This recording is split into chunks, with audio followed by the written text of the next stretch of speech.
کہ نذر اللہ امرأ سمع مقالتی فوعاها ثم أداها كما سمعها ورب مبلغ اوعى من سامع، کہ اللہ کا تازہ رکھے اس بندے کو جس نے میری بات سنی.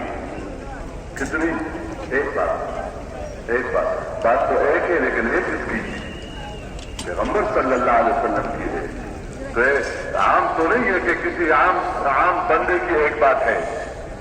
میری بات سنی، اس کو محفوظ رکھا اور پھر اس کو دوسرے تک پہنچا دیا، اپنے پاس نہیں رکھا.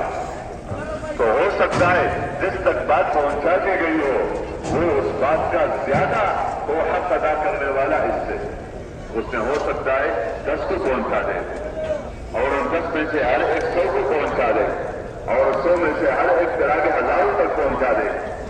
تو پورا ثواب کس کو ملے گا؟ جس نے بات سنی تھی.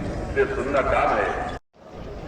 اور یہ کھانا پکانے میں اسپیشلسٹ ہو گیا. پہلے تو نہیں پکاتا تھا، اب ماشاءاللہ جماعت میں تو بہت اچھا کھانا پکاتا ہے.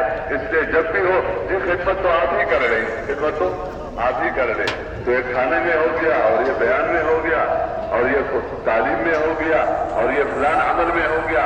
اس طرح نہیں ہے، بلکہ ہر ایک بندے کو ہر کام کرنا ہے. ہر کام، یہ الگ بات ہے کہ جماعت کا ذمہ دار ہے، اس پر اور خدمت زیادہ ہے.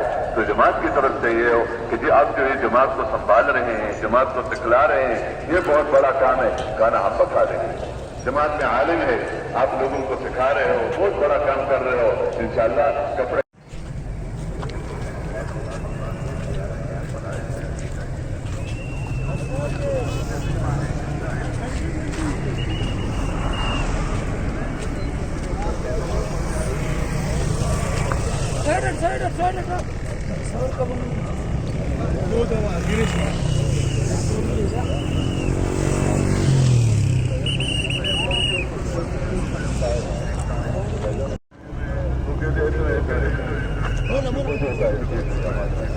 ہونے چاہیے.